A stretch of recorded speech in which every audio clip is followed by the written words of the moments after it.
Olá gente, tudo bem? Sou o professor Silmar Neck, o professor de administração aqui do Rico Domingues Concursos. E a gente vai resolver agora a prova, as questões específicas da prova do auditor do Tribunal de Contas de Santa Catarina, que tinha formação de administração. Então eu trouxe aqui as questões específicas de administração, certo? Dando uma olhadinha no edital da parte específica, nós tínhamos 70 questões trabalhando a parte específica desse edital da CESP, lá em 2016, certo? Desta parte, foram cobradas 27 questões da parte de administração geral, que estavam no edital de administração geral e um pouquinho também no edital de administração pública. Ainda tinha mais contabilidade, tinha mais outras coisas, tá? Mas das 70, 27 questões era gestão de pessoas, era administração, certo? Então a gente vai trabalhar essas 27 questões agora que eu separei lá da prova de 2016. Olha só, a primeira foi a número 55 da prova. Com relação à gestão por resultados e a gestão de pessoas no serviço público, julgue os itens seguintes. A gestão de pessoas por competência pode ser entendida como um programa sistematizado e desenvolvido para definir perfis profissionais que proporcionem maior produtividade, adequação aos serviços a serem realizados, identificando pontos fortes e fracos dos profissionais, suprindo suas lacunas e agregando conhecimento, de acordo com critérios e objetivos estabelecidos pela organização. Essa prova da CESP foi uma prova boa, mas ela tinha muita informação em cada assertiva, como é este caso, tá? Então voltando ali, ó, gestão de pessoas por competências. Então faz gestão por competências. Pode ser entendida como um programa, de fato é um programa sistematizado e desenvolvido para definir perfis profissionais que proporcionem maior produtividade, ok? Maior produtividade, adequação aos serviços a serem realizados, identificando o ponto forte e fraco de cada profissional, sim, ressaltando o forte e alocando esse profissional onde ele possa ser aproveitado e tentando estimular esse profissional a desenvolver o ponto fraco. Essa é a lógica, tá? Suprindo suas lacunas e agregando conhecimento. A questão de suprir lacunas é muito constante na avaliação, na gestão por competências e agregando conhecimento de acordo com critérios e objetivos estabelecidos pela organização. Tá certo isso, portanto, essa questão 55 é correta. A 56. Também gestão de resultados e gestão de pessoas no serviço público. No setor público, a administração por objetivos, que é a APO, preconiza um sistema de remuneração fixa vinculado ao alcance de objetivos e metas. Remuneração fixa, ela não preconiza isso. A APO fala de alcance de objetivos e metas, mas ela não trata de sistema remuneratório. Você não precisa ter um sistema remuneratório específico, tá? Se trouxer isso, e quando traz por alguns autores, ela ainda fala de variável. Ou seja, você atingiu a meta, recebe um percentual. Você não atingiu a meta ou o objetivo proposto, você não recebe, tá? Então essa é a lógica. Agora, se tiver remuneração fixa, não faz sentido. Quer dizer, eu já está garantido aquele valor, o que adianta cumprir a meta? Para que eu vou garantir? Por que eu vou cumprir a meta? Qual é o estímulo físico, qual é o estímulo material que eu tenho? Nenhum. Então não faz sentido nenhum um sistema de remuneração fixa, tá? A APO ela não está necessariamente atrelada à remuneração, mas para os autores que consideram isso, o sistema de remuneração é o variável, tá legal? Errada, portanto, a 56. 66, pulou 10 questões que a gente tinha outros assuntos ali no meio. Utilizando como ferramenta de auxílio, voltando para o enunciado, né? No que diz respeito ao referencial estratégico das organizações, julgue os itens subsecutivos. Utilizada como ferramenta de auxílio à gestão pública e estratégica, a matriz Gucci, considerando a gravidade do G, urgência do U e tendência do T do evento estudado, visa priorizar as ações do gestor de forma racional, o que possibilita, por exemplo, a análise de alocação de recursos nas ações consideradas mais importantes. Perfeito, a matriz Gucci é isso. Você vai resolver problemas de ordem de resolutiva, problemas que, enfim, dos mais variados necessidades de problemas. E a lógica é fazer realmente essa composição de qual prioridades eu tomarei. Quais serão os problemas prioritários, certo? Então, correta, portanto, a 66. 67. Caso a imagem de determinado órgão público seja fortemente maculada por frequentes constatações de baixo desempenho na prestação de seus serviços, a alta administração, para repensar o planejamento estratégico desse órgão, deverá definir uma nova missão institucional, identificando o propósito principal da forma mais ampla possível para maximizar a razão de existência da organização.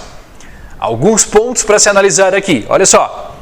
Caso a imagem de determinado órgão público seja fortemente maculada por frequentes constatações de baixo desempenho na prestação de seus serviços, a imagem de órgão público está maculada porque ele não tem um desempenho bom, um baixo desempenho. Um exemplo aí, INSS, todo mundo reclama do INSS, seria uma situação, por exemplo, INSS. A alta administração, para repensar o planejamento estratégico desse órgão, deverá definir uma nova missão. Primeiro ponto. Eu vou refazer o planejamento estratégico. Tá, beleza. Não necessariamente é uma ligação direta, mas posso repensar esse planejamento estratégico. Agora, deverá e definir uma nova missão?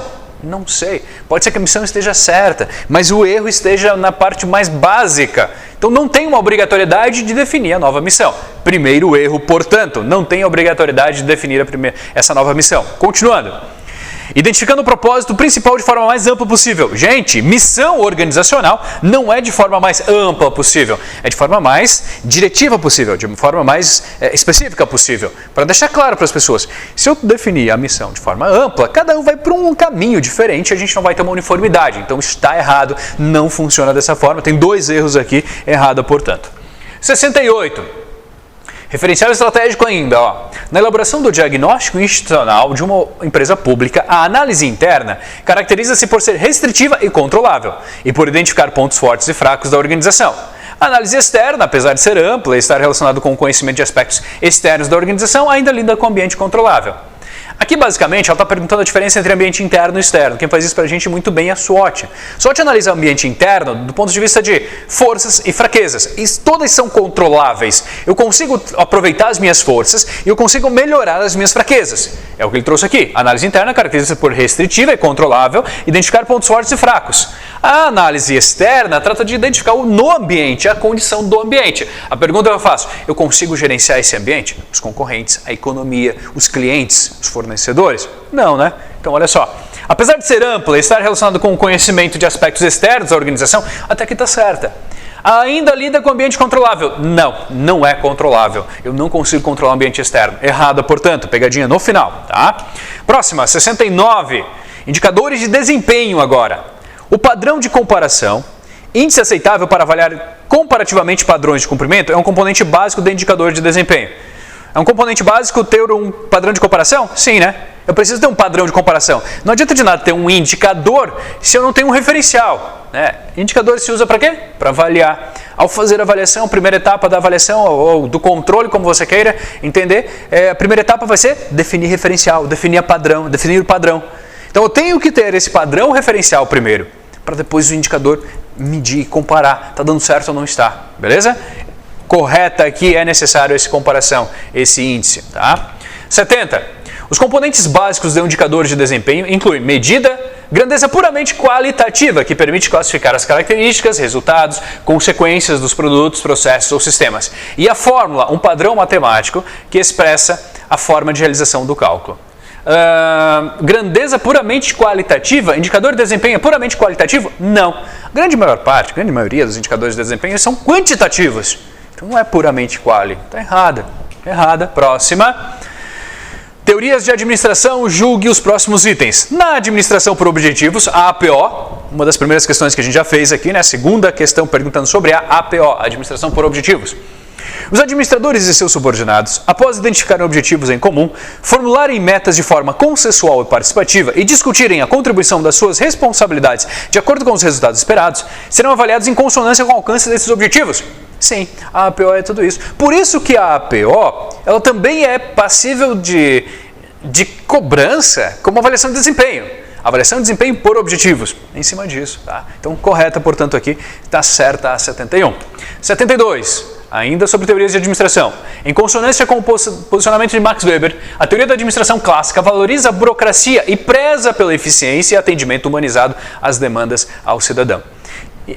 Então o que eu tenho aqui? Primeiro, posicionamento de Max Weber. Max Weber tratou da burocracia, certo? Lembra a burocracia? Como era? Então, a administração clássica da França F de Fayol.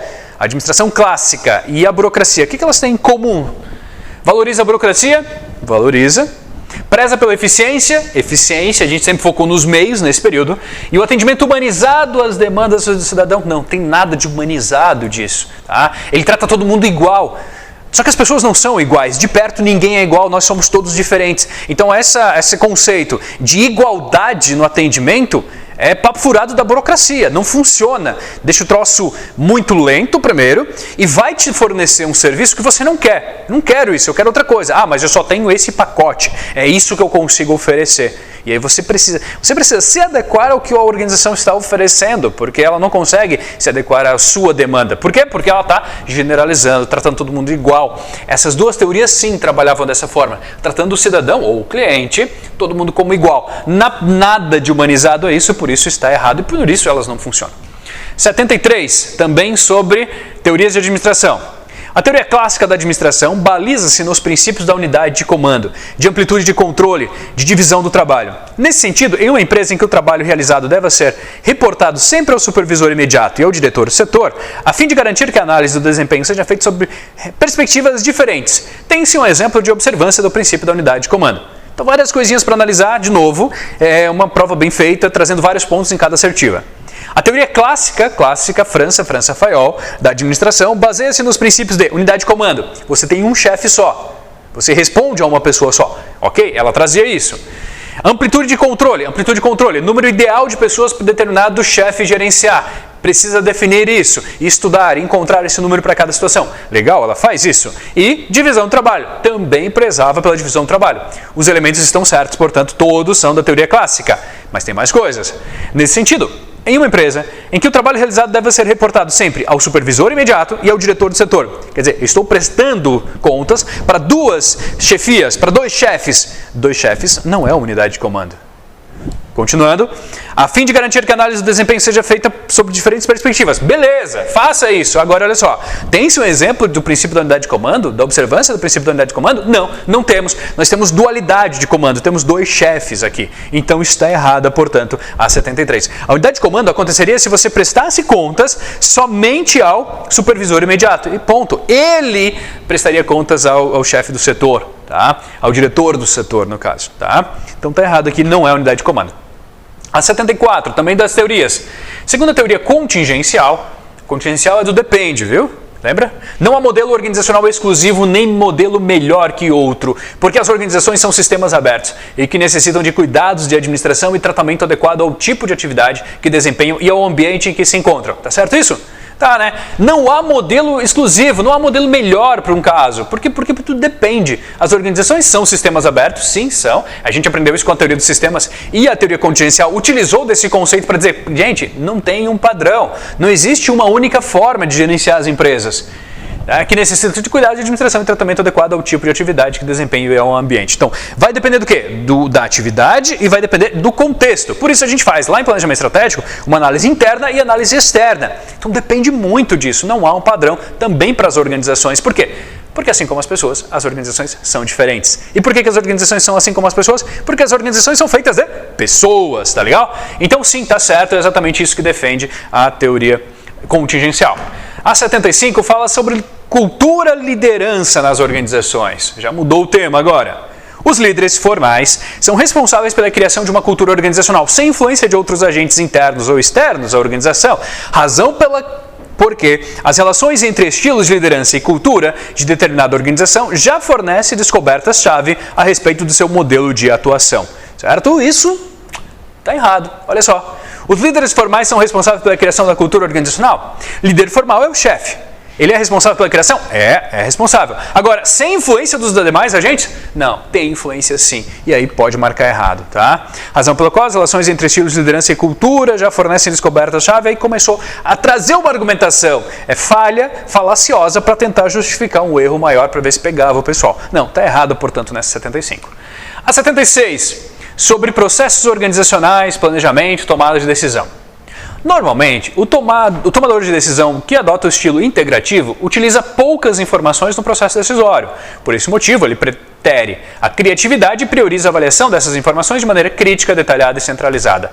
Tem um erro aqui, porque o estilo integrativo ele não usa poucas informações, ele usa muitas informações, inclusive de tomadas de decisão anteriores a que ele está fazendo. Tá? Então está errado, portanto, porque o integrativo ele realmente traz muita situação para tomar a decisão. Na 77, também sobre planejamento e tomada de decisão. O processo de planejamento estratégico de uma organização é complexo e geralmente estático, pois as variáveis balizadoras da estratégia, após serem definidas, devem permanecer inalteradas a fim de evitar que a cultura organizacional se torne caótica. É legal que a cultura organizacional é importante evitar que a cultura organizacional se torne caótica? Só que isso não justifica outras coisas, outras besteirinhas que a assertiva trouxe. Olha só, o processo de planejamento estratégico é complexo, muito complexo. E geralmente estático? Nada estático, ele é dinâmico, ele precisa constantemente acontecer e verificar se aquele planejamento que foi feito ainda está valendo, ainda está certo.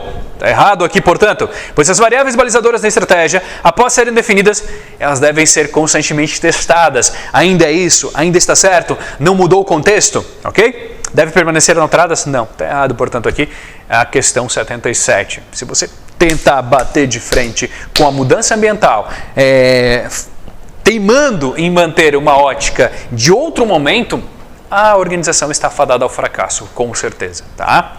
78. Sobre planejamento e tomada de decisão. Listas de verificação, cronogramas e gráfico de Gantt podem ser utilizados para auxiliar as atividades de planejamento operacional? Pode. Tá? São ferramentas de controle, são ferramentas de gestão da qualidade, muito utilizadas na rotina, na execução. Lista de verificação, você verifica constantemente se determinadas ações estão acontecendo. Cronograma, todo mundo sabe o que é, né? E gráfico de Gantt é um cronograma balizado com o desempenho, através de barras coloridas, que você consegue verificar o desempenho das atividades. É uma forma de um cronograma diferente só, tá? Muito utilizado em gestão de projetos, mas tem que lembrar que o Gantt desenvolveu o gráfico de Gantt muito antes do desenvolvimento de gestão de projetos. O Gantt era amigo de Taylor, tá? Então ele trabalhava lá no chão de fábrica também. Por isso é uma ferramenta, inclusive, de chão de fábrica, né? Tá certo, é a 78. Na 79... ainda planejamento e tomada de decisão. A matriz SWOT é uma ferramenta que possibilita ao gestor criar análises de cenários e embasar o planejamento estratégico da organização, além de auxiliá-lo na verificação da posição estratégica da empresa. Posição essa que, segundo a matriz SWOT, pode ser classificada em manutenção, sobrevivência, crescimento e desenvolvimento. Essa é uma questão bastante robusta. Olha só, a matriz SWOT é uma ferramenta que possibilita ao gestor criar análise de cenário e embasar o planejamento estratégico da organização. Perfeito. Ela gera cenários para a gente. Ela considera o ambiente interno frente ao que tem vai enfrentar no externo. Então aí a gente tem os cenários, principalmente quando a gente trata aquela matriz cruzada, lembra? Trazendo o quê? Manutenção, sobrevivência, crescimento ou desempenho. São cenários gerados. Agora ela trouxe uma informação aqui que fez com que muita gente achasse que a questão estivesse equivocadamente errada. Não, ela está certa, tá? Olha só, além de auxiliá-lo na verificação da posição estratégica da empresa. Auxilia sim. Primeiro, é nível estratégico. Trabalha o ambiente externo pelo SWOT, então é uma verificação estratégica, de posição estratégica. E principalmente pelos cenários gerados. Poxa, o que eu tenho pela frente, o que eu consigo usar de mim? Então, qual é a posição estratégica, qual a estratégia de ação, qual é o cenário que você tem pela frente? Logo, a questão está certa. O SWOT faz isso sim, tá? Dessas questões que eu estou fazendo, a nossa turma foi super bem lá em 2016. A gente placou uma série de pessoas nas primeiras colocações, nas primeiras 10 colocações. Essa aqui foi essa segunda questão que eles mais erraram, tá? Justamente pela questão do planejamento estratégico. Depois tem mais outra ali como pegadinha também. 80. Planejamento e tomada de decisão ainda. Com a finalidade de trabalhar medidas de desempenho necessárias ao cumprimento dos objetivos organizacionais, o gestor pode utilizar o BSC, Balance Scorecard, para visualizar um conjunto de fatores críticos de sucesso por meio de diferentes perspectivas. Pode usar o BSC para analisar com base em diferentes perspectivas? Pode. Aqui não perguntou nem quais são as perspectivas, né? Financeira, processos internos, clientes, aprendizado e crescimento. São as 4 perspectivas, tá certo, portanto, bem simples, essa daqui é uma das mais tranquilas. Na 81, sobre funções administrativas agora. Tanto na teoria clássica quanto na administração científica, a análise da estrutura organizacional é realizada da direção para a execução, de cima para baixo, e da síntese para a própria análise, do todo para as partes. Aqui a gente está falando de teorias, de funções administrativas, mas o que ele cobrou aqui nada mais é do que TGA. Tá? A teoria clássica França Fayol. Okay? O que Fayol falou? Olhar a estrutura de cima para baixo, do todo para as partes. Quanto na administração científica Taylor dos Estados Unidos, tempos e movimentos. Onde é que Taylor trabalhou? No chão de fábrica, nas rotinas, na subtarefa, nas partes. Ou seja, enquanto o Fayol, na clássica, olhava de cima para baixo, do todo para as partes, o Taylor estava de baixo para cima, das partes para o todo. Então está errada a questão, certo? Quando ela fala da análise da estrutura, da direção para a execução de cima para baixo, ela fala só da classe. É só a clássica que faz isso. Mas ela está dizendo que a científica também faz. A científica é o contrário. A científica vai da execução para a direção, ou seja, de baixo para cima. E continua ainda, ó. Da síntese para a própria análise. Síntese é o todo, você reduz o todo para entender o todo. Análise você quebra para entender as partes. Ou seja, do todo para as partes, quem trabalha é a clássica. A científica é o contrário, das partes para o todo, ou seja, da análise para a síntese. Então ela está errada. Para ser uma assertiva certa, deveria ser: na teoria clássica, a análise da estrutura. Tira a científica daqui, porque a científica é exatamente o contrário. Errada, portanto, 81.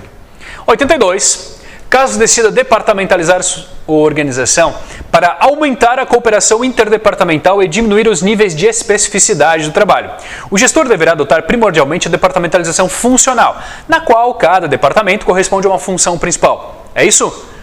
Gente, eu costumo falar muito em sala de aula, né, que existe um gatilho que nos faz errar as questões. E isso é fruto do nosso condicionamento acadêmico. A gente sempre presta mais atenção no final. Isso é intuitivo, a gente foi condicionado a isso. Lá no jardim tentou uma historinha e no final ligue os pontinhos, jardim de infância. Depois a gente vai para o ensino médio, onde o professor de física conta todo um contexto, uma história, e pede para a gente calcular o momento ou o tempo de encontro dos trens. Quer dizer, vai para a faculdade, no final tem pedindo o que é para a gente fazer. Então, naturalmente, a gente presta mais atenção ao final das assertivas, ao final do enunciado. Só que tem que tomar cuidado que muitas vezes o final está certo e o problema está mais no início. Olha só aqui. Departamentalização funcional, na qual cada departamento corresponde a uma função principal. Isso está muito certo. Mas se a gente voltar um pouquinho mais antes para a assertiva, o que eu tenho?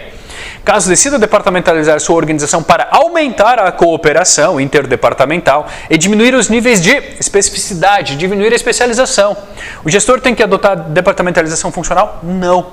A departamentalização funcional tem duas principais características que são justamente opostas a estas. A departamentalização funcional tem muita especialização e é isso que determina a departamentalização em si, a especialização de cada uma delas. Tá? E o que eu tenho? Eu tenho problemas interdepartamentais. Intradepartamental funciona super bem. Agora, interdepartamental, teremos sérios problemas. Então está errado aqui. É justamente o oposto disso que vai acontecer. Tá? 83. Sobre funções administrativas. Organização como função administrativa é o processo administrativo em que se define a estrutura com divisão do trabalho adequado para atingir os objetivos traçados no planejamento. É isso? Como função administrativa?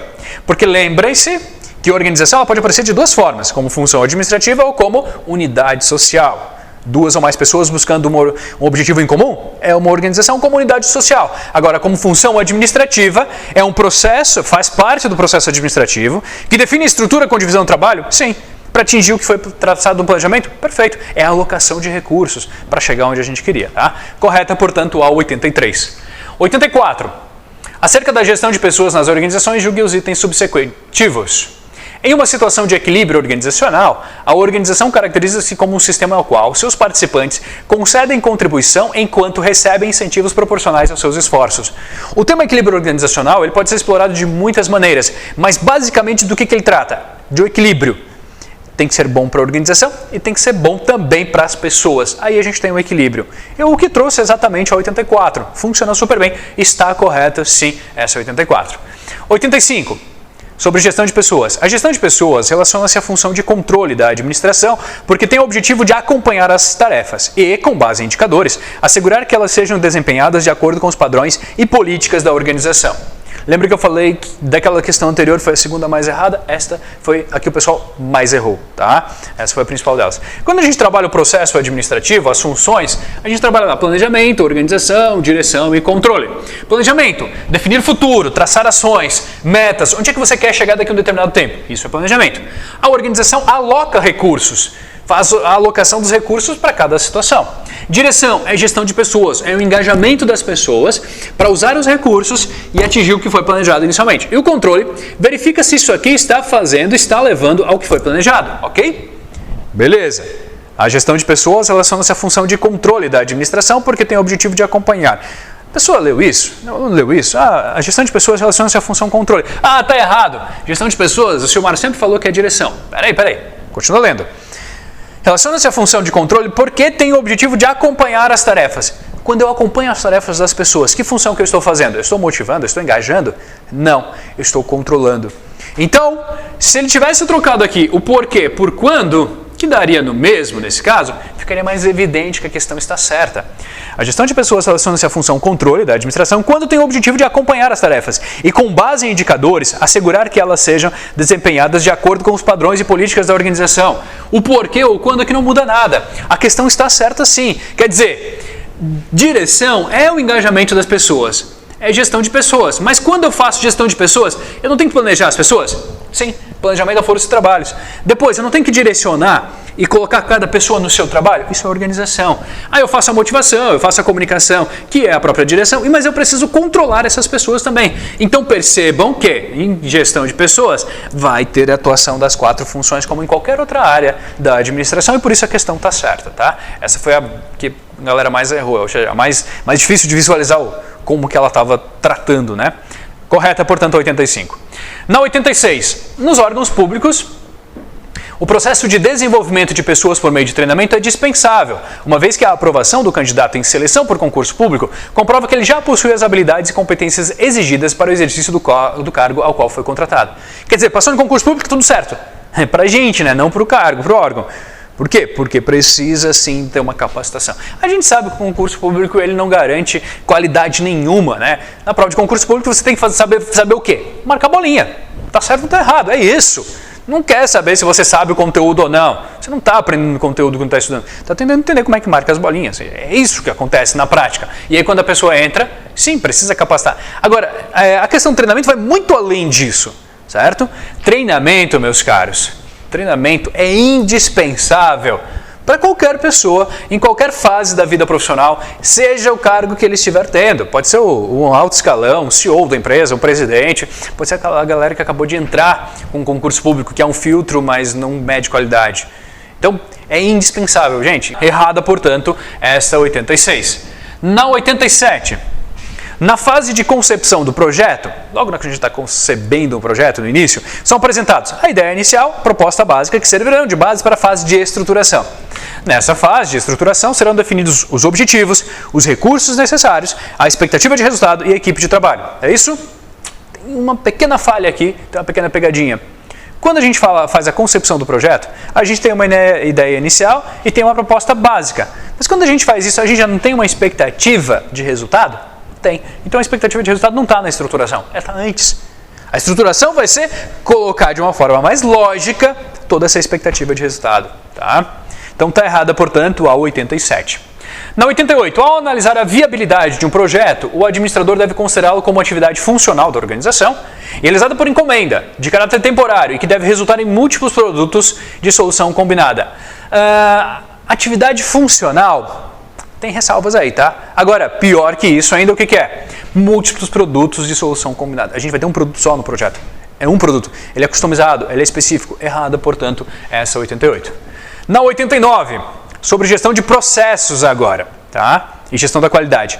Para controlar a qualidade dos seus processos de serviços, uma organização pode utilizar controle estatístico, controle estatístico de processo, pelo qual se evidenciam desvios ou tendências e desvios no processo. Pode utilizar? Pode. Não tem nada de errado aqui. Então, correto, portanto, essa 89.